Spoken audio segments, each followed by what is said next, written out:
नमस्कार, मैं हूं आयुष सूर्यवंशी और 22 के महासमर में हम बात करेंगे सियासी पार्टियों की चुनावी तैयारी की।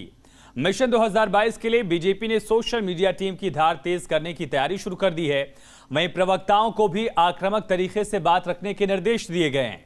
ओवैसी ने यूपी के लिए नया गेम प्लान तैयार किया है। पार्टी की तरफ से ऐलान किया गया कि वो मुख्तार अंसारी के खिलाफ उम्मीदवार नहीं उतारेंगे। तो कांग्रेस ने भी प्रियंका के सहारे चुनावी समर में उतरने का प्लान तैयार कर लिया है। आम आदमी पार्टी ने भी अयोध्या से मिशन 2022 की शुरुआत कर दी है।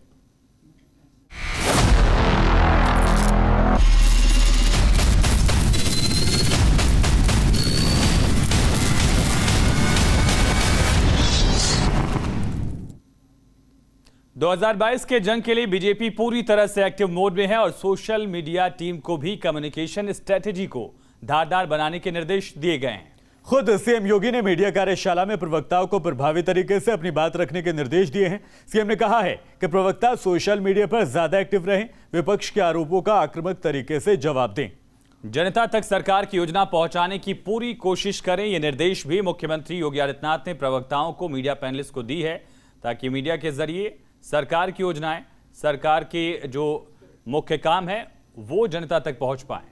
और इसी के लिए आज इस वर्कशॉप का आयोजन किया गया था। चुनाव से पहले एक्शन में भारतीय जनता पार्टी दिखाई दे रही है। देखा जाए तो तमाम राजनीतिक दल जिस तरह से एक्टिव मोड में दिखाई दे रहे हैं, चाहे कांग्रेस हो, चाहे समाजवादी पार्टी हो, बीएसपी हो, एआईएमआईएम हो या फिर आम आदमी पार्टी, जो कि आम आदमी पार्टी भी अपनी ताल ठोकती हुई नजर आ रही है। और ऐसे में भारतीय जनता पार्टी कैसे पीछे रह सकती है, ये एक बड़ा सवाल है। यही वजह है कि आज से शुरुआत एक तरह से हो गई है, चूंकि 2014 से आयुष बिल्कुल शुरुआत इसकी 2014 से ही हुई थी, जब यह कहा गया कि लोकसभा का 2014 का चुनाव जो है वो सोशल मीडिया पर लड़ा गया और उसके बाद से अब तक लगातार सोशल मीडिया पर पकड़ भाजपा ने बनाई हुई है। परिस्थितियां कैसी होंगी कुछ नहीं कहा जा सकता, क्योंकि कोरोना कालखंड में क्या स्थिति बनती कुछ नहीं कहा जा सकता। और उस समय मीडिया की भूमिका बहुत बड़ी होने वाली है, और उसमें खासतौर पर मीडिया से जुड़े हुए जो हमारे मीडिया प्रभारीगण हैं, पैनलिस्ट हैं या फिर प्रवक्ता हैं, इन सब की बहुत बड़ी भूमिका होने वाली है। 19 सितंबर को सरकार के 4.5 वर्ष पूरे होंगे और 4.5 वर्ष की उपलब्धियां हर जनपद में, विधानसभा स्तर पर, प्रदेश स्तर पर प्रभावी ढंग से इस बात को आगे बढ़ाना।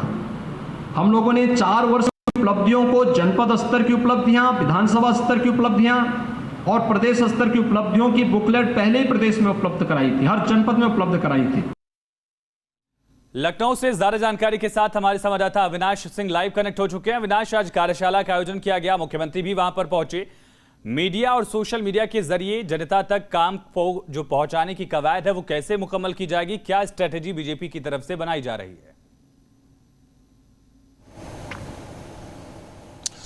देखिए, आज की जो बैठक रही है शफान, वो बेहद महत्वपूर्ण बैठक थी, क्योंकि इस बैठक में ना सिर्फ रणनीतियों पर चर्चा की गई बल्कि ये तय किया गया कि जो बीजेपी की मीडिया टीम है किस तरीके से अगले इलेक्शन में काम करने वाली है। और इसके लिए बाकायदा जो बीजेपी मीडिया की टीम है उसकी एक लंबी चौड़ी फौज बनाई गई है। शफान, अगर हम स्ट्रक्चर की बात करें तो प्रदेश प्रवक्ताओं और पैनलिस्ट की एक टीम तो है ही, लेकिन पूरे प्रदेश में बीजेपी ने आगामी चुनाव को ध्यान में रखते हुए जो बीजेपी के संगठन के मंडल हैं, 1918 मंडल, सभी मंडल में एक एक मीडिया प्रभारी की नियुक्ति की है। इसके अलावा बीजेपी संगठन के 98 जिले हैं पूरे प्रदेश में, उन सभी जिलों में जिला प्रभारियों की नियुक्ति की गई है। जो 6 क्षेत्र हैं बीजेपी के, उन सभी 6 क्षेत्रों में जो क्षेत्रीय मीडिया प्रभारी हैं उनकी नियुक्ति की गई है। और आज जिस तरीके से चाहे हम राष्ट्रीय प्रवक्ताओं की बात करें या फिर मुख्यमंत्री की बात करें, सीधे तौर पर कहा गया कि आपकी कोशिश ये होनी चाहिए कि केंद्र से लेकर राज्य सरकार की जो बड़ी उपलब्धियां रही हैं उनको किस तरीके से दमदारी के साथ आप लोगों के बीच में रख सकें। जो विपक्ष के आरोप हैं, जो विपक्ष के सवाल हैं, उन सवालों का किस तरीके से आप पलटवार करिए, और जो आपकी शैली होनी चाहिए वो आक्रामक शैली होनी चाहिए। एक बात और बेहद महत्वपूर्ण है शफान, इस कार्यशाला में इस बात पर भी जोर दिया गया कि जो बीजेपी के मीडिया पैनलिस्ट हैं, चाहे हम प्रवक्ताओं की बात करें या जो दूसरे मीडिया टीम के कार्यकर्ता हैं उनकी बात करें, ये अगर किसी भी टीवी डिबेट में जाते हैं तो सरकार की उपलब्धियां तो रहेंगी ही, उसके साथ साथ धारा 370 की बात करें, 3 तलाक की बात करें और राम मंदिर की बात करें तो ये 3 ऐसे जो मुद्दे हैं जो कि बेहद महत्वपूर्ण है और हर टीवी डिबेट में भाजपा के पैनलिस्ट को इन चीजों का जिक्र करना जरूरी होगा। तो ये बीजेपी का एक्शन प्लान है, खासतौर पर जो मीडिया टीम है। और देखिए, चूंकि आज कार्यशाला खत्म हो चुकी है, आज कार्यशाला में जो जिला प्रभारी थे और जो क्षेत्रीय प्रभारी के साथ साथ राष्ट्रीय प्रवक्ता आए हुए थे और साथ में जो लखनऊ की पूरी मीडिया टीम है वो थी। लेकिन इसके बाद अब बीजेपी के जो पैनलिस्ट हैं और जो प्रवक्ता हैं वो अलग अलग जिलों में जाएंगे, मंडलों में जाएंगे और जो वहां के जो मीडिया प्रभारी होंगे उनसे संवाद करेंगे, उनको इंस्ट्रक्शन देंगे किस तरीके से वो अपनी बातों को वहां पर लोकल मीडिया के बीच में रख सके। तो बीजेपी ने चुनाव जीतने के लिए, देखिए, एक तरफ बीजेपी जमीन पर काम कर रही है तो दूसरी तरफ बीजेपी की कोशिश ये है कि मीडिया मैनेजमेंट को साधा जाए ताकि जो अगला चुनाव है उसको जीता जा सके। सोशल मीडिया की ताकत को बखूबी समझती है भारतीय जनता पार्टी, इस बात में किसी भी तरह का संदेह नहीं किया जा सकता। बहुत शुक्रिया अविनाश इस तमाम जानकारी के लिए। तो प्रदेश में 350 से अधिक सीटें जीतने के लिए बीजेपी ने मिशन 78 की शुरुआत की है।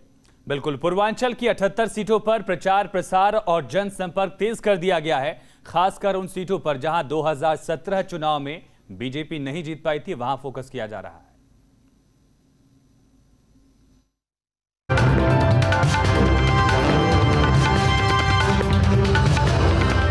मिशन 2022 में जुटी सभी सियासी पार्टियां अपने पूर्ण बहुमत की सरकार बनाने के लिए लोगों के बीच में उतर चुकी हैं। चाहे बीजेपी हो या फिर आम आदमी पार्टी, हर पार्टी का लक्ष्य 300 से अधिक सीटें जीतने का है। उत्तर प्रदेश में जहां पे हमारी सीटें नहीं है, ऐसे 78 सीटें हैं जहां पे भारतीय जनता पार्टी के विधायक नहीं है, ऐसे जगहों पे ये अभियान की शुभारंभ जो है योगी आदित्यनाथ जी ने कर दिया है। कुशीनगर जनपद के जो रामकोला विधानसभा से, रामकोला में, फिर सेवरही में, फिर इसी क्रम में आगे जो है देवरिया के भाट पार में हमारे जो आजमगढ़ के कुछ विधानसभाएं हैं, ऐसे विधानसभाओं में माननीय मुख्यमंत्री जी और आदरणीय प्रदेश अध्यक्ष जी दोनों लोग ऐसे विधानसभाओं में जाएंगे और वहाँ पे कार्यक्रम को कर रहे हैं। और जो भी हमारी जो जन कल्याणकारी योजनाएं हैं लगातार जो है योगी जी के नेतृत्व में जो चल रही हैं, जो मोदी जी के नेतृत्व में चल रही हैं, उसको हम लोग लगातार लोगों के बीच में पहुँचाने का भी काम कर रहे हैं। मिशन 78 के पहले चरण की शुरुआत संत कबीर नगर, कुशीनगर, देवरिया और महाराजगंज से की गई, जहां मुख्यमंत्री अपनी सरकार की उपलब्धियों को गिना रहे हैं। एक अभियान अपने हाथों में लिया है। प्रदेश अध्यक्ष जी जनपद कुशीनगर जनपद से कल आप लोगों ने इस अभियान का शुभारंभ किया है कि 2017 में जिन विधानसभा सीटों पर भारतीय जनता पार्टी सफल नहीं हो पाई थी, 2022 में उन्हें सफलता की ओर अग्रसर करने के लिए हम लोगों के सम्मेलन प्रारंभ हुए थे और हम लोग कल कुशीनगर में थे। वहीं फिर से सरकार बनाने की तैयारियों में जुटी समाजवादी पार्टी भी अब गांव-गांव जनसंपर्क अभियान और जनसभा कर रही है। सपा का फोकस पूर्वांचल भी है। 78 का जो ये सपना देख रहे हैं कि इस पर भी वो कायम होंगे, वो 7 और 8 सीटों पर उत्तर प्रदेश के अंदर कायम होने जा रहे हैं। इससे ज़्यादा की सीट इन्हें नसीब नहीं होने वाली है। 2022 के चुनाव में यूपी में फिर से कमल खिलेगा या फिर साइकिल ट्रैक पर लौटेगी। लेकिन जिस तरह से बीजेपी की तैयारियां हारी हुई सीटों को लेकर तेज हुई हैं, उससे विपक्ष भी अपनी रणनीति बदलने पर मजबूर हो गया है। मिशन 2022 में जुटी बीजेपी ने अब मिशन 78 की शुरुआत की है। उन 78 सीटों पर बीजेपी ने प्रचार प्रसार और जनसंपर्क अभियान तेज कर दिया है, जो 2017 में वो नहीं जीत पाई थी। लेकिन समाजवादी पार्टी का आरोप है कि जिस तरह से 5 साल में बीजेपी से जनता त्रस्त है, उसको देखते हुए बीजेपी को 7 से 8 सीटें बामुश्किल मिल पाएंगी। वीडियो जर्नलिस्ट प्रदीप और साथ दीपक श्रीवास्तव, न्यूज स्टेट गोरखपुर। और 22 के महासमर में बढ़ते हैं आगे और बात करते हैं कांग्रेस की। यूपी में कांग्रेस ने कमबैक का प्लान तैयार कर लिया है। विधानसभा चुनाव में जीत के ब्लूप्रिंट की ओर इशारा करते हुए कांग्रेस नेता सलमान खुर्शीद ने बड़ा बयान दिया है। बिल्कुल, कांग्रेस कमबैक प्लान तैयार कर रही है और सलमान खुर्शीद ने कहा है कि यूपी में प्रियंका गांधी के नेतृत्व में ही कांग्रेस आगे बढ़ेगी और साथ साथ उन्होंने ये भी कहा कि प्रियंका गांधी का नेतृत्व काफी है। अब सवाल यह है कि क्या प्रियंका 2022 में कांग्रेस की नैया पार लगा पाएंगी?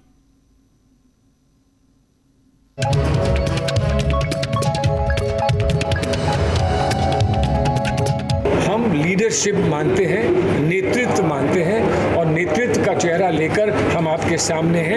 सलमान खुर्शीद ने चेहरे की बात की तो उत्तर प्रदेश कांग्रेस में खुशी की लहर फैल गई, लेकिन साथ में सवाल भी कि कुछ घंटे उत्तर प्रदेश में बिताने वाली प्रियंका गांधी वाड्रा सूबे में फिलहाल पार्टी संगठन को दोबारा खड़ा कर पाएंगी। उन्होंने गाइडलाइंस ये दी है कि ग्राउंड लेवल पे हमें रहना है, ग्राउंड लेवल पे जुड़ के रहना है। सोशल मीडिया से जुड़े जो लोग थे उनके साथ उन्होंने रेगुलर बात की है। पिछले 31 साल से कांग्रेस यूपी की सत्ता से बाहर है। सत्ता छीनने के बाद से ही कांग्रेस उत्तर प्रदेश में लगातार सिकुड़ती चली गई। 2012 में उत्तर प्रदेश विधानसभा चुनाव में कांग्रेस सिर्फ 28 सीटें ही ला सकी। उसे कुल 11.6% वोट मिले थे। 2019 के लोकसभा चुनाव में पार्टी सूबे में सिर्फ 1 सीट जीत सकी। खुद पार्टी के पूर्व अध्यक्ष राहुल गांधी अमेठी से लोकसभा चुनाव हार गए। मुझे सुनाई नहीं दे रहा है कि आप हिंदुत्व के एजेंडे को वापस आ गई है।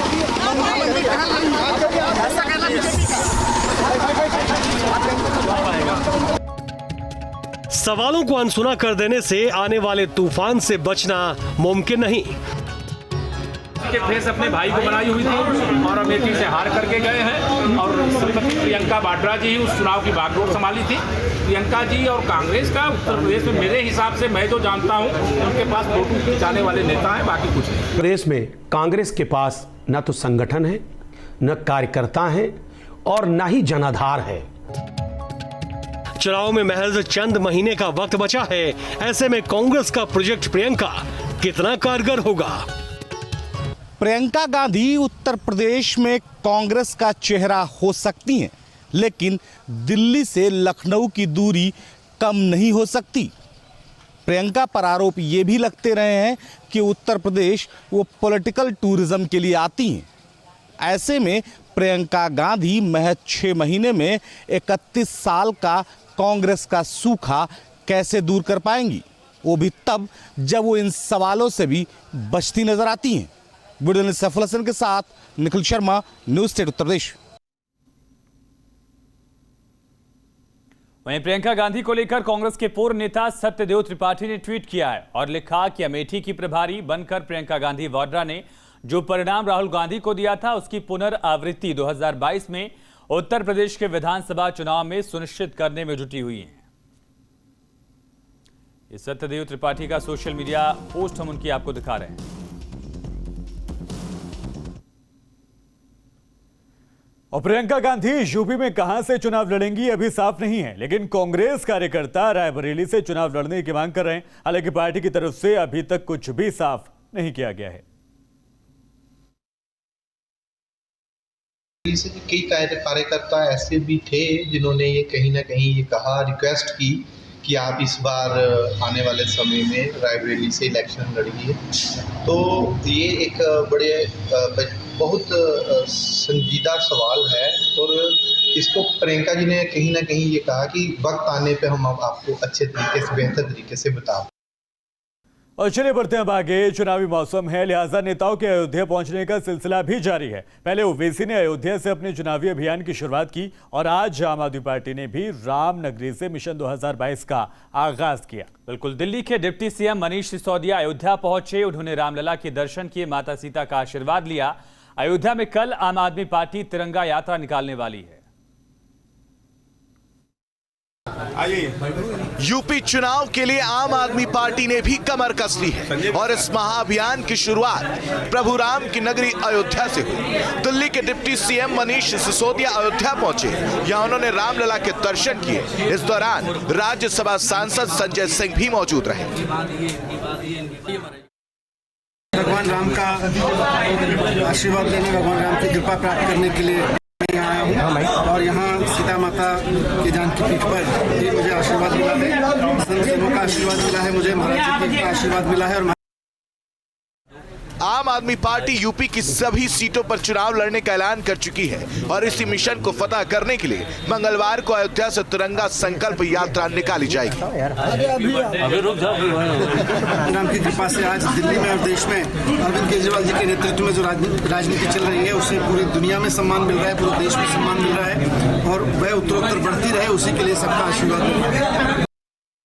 तो दूसरी तरफ विरोधी सिसोदिया के अयोध्या दौरे को लेकर सवाल भी कर रहे हैं। जो दल भारतीय जनता पार्टी को भगवान राम के मंदिर के नाम पे जो भारतीय जनता पार्टी का समर्थन था, जो उसको लेकर के और जो मांग थी उसको लेकर के भारतीय जनता पार्टी पर दुनिया भर के आरोप लगाते थे, आज वही सब अयोध्या जाकर के भगवान रामलला के मंदिर में मत्था टेक रहे हैं। ये भारतीय जनता पार्टी की और हमारे विचार परिवार की विचारधारा की विजय मानी जाएगी। ओवैसी ने भी अपने चुनावी अभियान की शुरुआत अयोध्या से की थी और अब आम आदमी पार्टी ने भी रामनगरी से ही महाअभियान की शुरुआत की है, लेकिन प्रभु राम का आशीर्वाद किससे मिलेगा ये तो वक्त ही बताएगा। Team news state.